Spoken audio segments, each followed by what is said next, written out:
his talk in Hindi. Here to introduce him are the people who know him best. I'd like to introduce you to Priya and Pramod.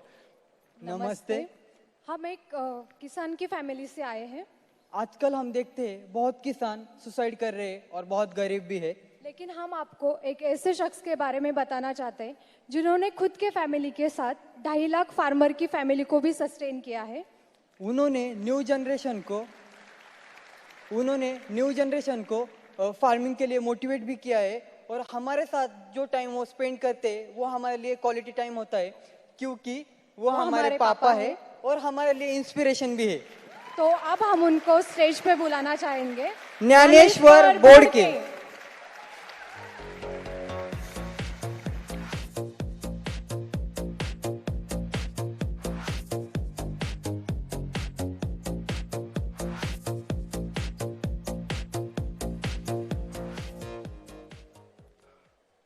किसान शब्द सुनकर आपके मन में क्या विचार आते हैं? गरीब है, अनपढ़ है, मजबूर है और बहुत कुछ। हाँ, ये सब सच है, लेकिन ये क्यों होता है उसके बारे में मैं आपसे बात करूंगा। हम लोगों को प्रोडक्शन ज्यादा बढ़ाने की सलाह बहुत सारे लोग देते हैं। प्रोडक्शन तो बढ़ता है, लेकिन खर्चा भी तो ज्यादा होता है। खर्चा ज्यादा कर प्रोडक्शन अच्छे दाम से कैसा बेचे उसके बारे में कोई नहीं सलाह देता। हमेशा मंडी में नुकसान में मटेरियल बेचना पड़ता है। ये एक ही इंडस्ट्री ऐसी है, इस उपज के दाम मिडलमैन हम किसानों को पूछे बगैर तय करता है और हमेशा नुकसान में बेचता है। बाकी सब इंडस्ट्री में मालिक खुद के उपज के दाम फिक्स करते हैं और हमेशा प्रॉफिट में होते हैं। वैसे तो किसानों को गरीब मजबूर कहा जाता है, लेकिन वो तो एक दाने से 1000 दाने तैयार करता है, फिर गरीब क्यों? इसके ऊपर हम लोगों ने ग्रुप बनाकर क्या सॉल्यूशन निकाला और फार्मिंग कैसा सस्टेनेबल हो सकता है उसके बारे में मैं आज आपसे बात करूंगा। मैं एक किसान हूं, पिताजी के साथ ट्रेडिशनल फार्मिंग करता था। उस खेती से पूरे परिवार का गुजारा नहीं होता था, इसलिए 10 साल तक नौकरी किया। नौकरी में भी मन नहीं लगता था। उसी समय एक किसान की सक्सेस स्टोरी पढ़ी और मन में ठान लिया मैं भी नौकरी छोड़कर ऐसी खेती करूंगा। ये बात पिताजी को पता चली। पिताजी बोले पहली शादी कर ले, नहीं तो तू खेती करता है इसलिए तेरे साथ कोई लड़की शादी भी नहीं करेगी। जो किसान खुद भूखा रह के सारी दुनिया को खाना खिलाता है उसके साथ कोई भी शादी करने के लिए तैयार नहीं। और जो लोग सिर्फ पर्दे पे प्रेजेंटेशन दिखा के लोगों को करोड़ों को फंसाते उनके साथ कोई भी शादी कर रहा है।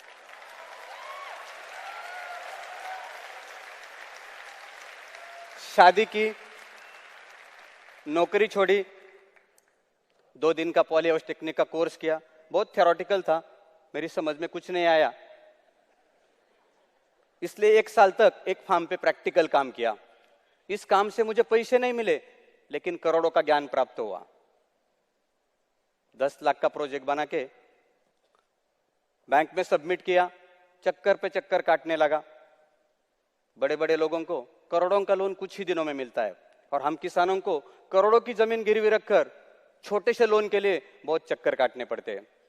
इसलिए हम लोग साहूकारों के पास जाकर 5 से 10 टाइम ज्यादा ब्याज से कर्जा उठाते, मंडी में एक साथ मटेरियल लेके जाते, नुकसान में बेचते, ब्याज भी नहीं चुका सकते, साहूकार फोन करके धमकाता है, फिर सुसाइड होती है।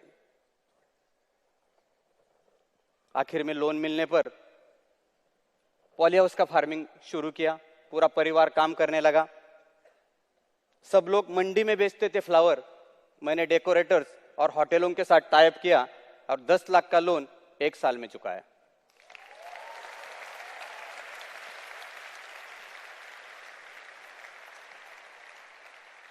मैनेजर साहब खुश हो गए, घर आए, पिताजी को बोले तुम्हारे लड़के ने तो क्रांति किया है, 10 लाख का लोन 1 साल में रिपे करने वाला ये हमारा पहला किसान है।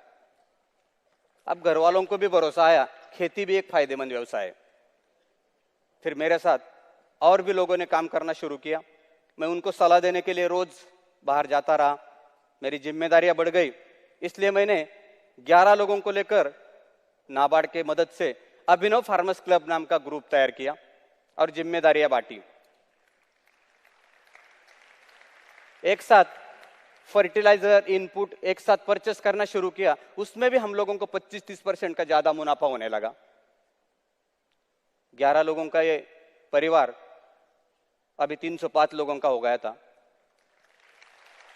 जो किसान साल के 25-30 हजार कमाते थे, वो आप 4-5 लाख कमाने लगे। फिर एक ही दिन में 305 मारुति 800 गाड़ियां परचेस की।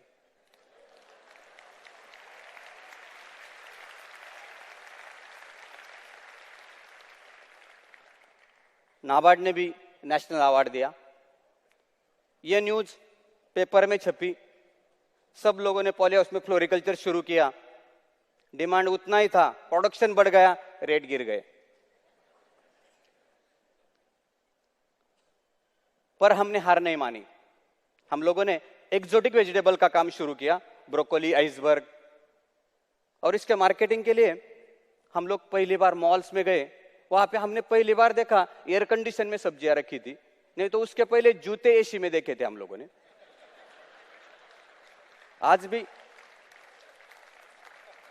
आज भी हमारे देश में खाने की चीज रास्ते में मिलती है और पैर में पहनने वाले जूते एयर कंडीशन में। एक्सोटिक वेजिटेबल का भी काम बहुत बढ़ गया, उसका भी फ्लोरिकल्चर जैसा हो गया। प्रोडक्शन उतना ही, डिमांड उतना ही, प्रोडक्शन बढ़ गया, रेट गिर गए।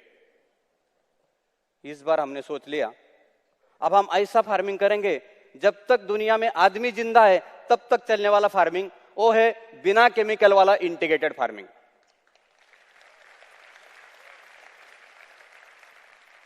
1-2 एकड़ का फार्म, 10-20 हजार लीटर रोज का पानी, 1-2 घंटे की बिजली, पूरा परिवार सिर्फ 4 घंटा काम करता है।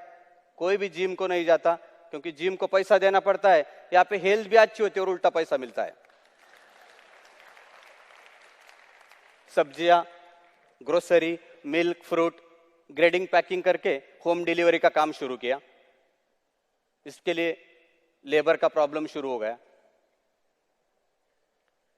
उसके लिए महिला बचत गठों के साथ मिलकर हमने काम शुरू किया। इससे गांव की औरतों को रोजगार भी मिला। उसका एक उत्तम उदाहरण है अरुणा जी, जो पति ने लिए हुए कर्जे से तंग आकर सुसाइड तक पहुंची थी। आज वही अरुणा जी पूरे अभिनव ग्रुप का पैकिंग, ग्रेडिंग और होम डिलीवरी का काम संभालती है।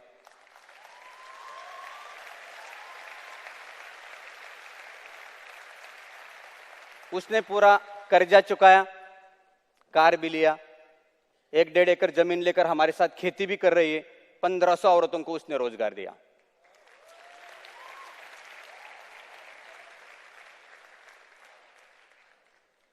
देखते देखते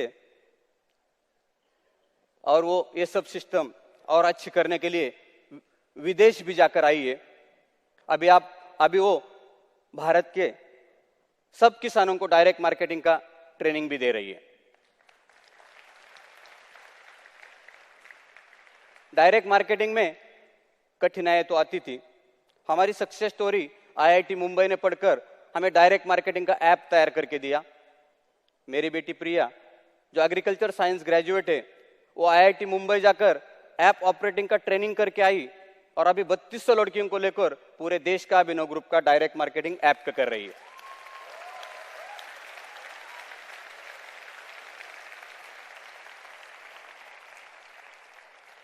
अभिनव से जुड़े 1.5 लाख किसानों का 10 लाख से शुरू हुआ टर्नओवर आज 400 करोड़ तक पहुंच गया है।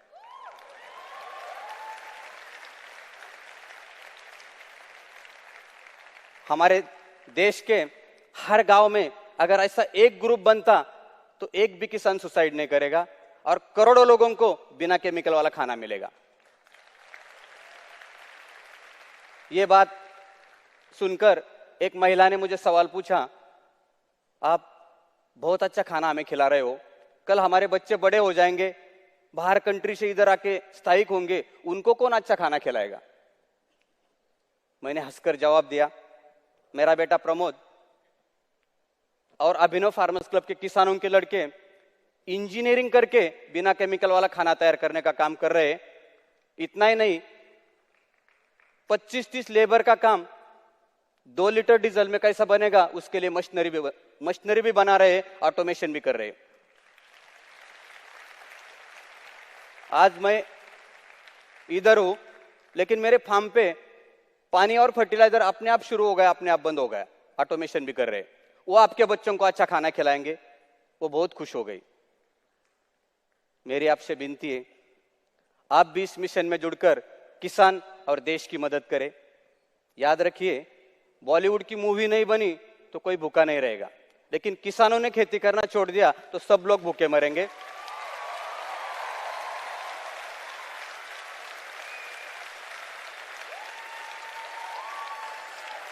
किसान ही हमारे देश का सच्चा हीरो है। जय हिंद।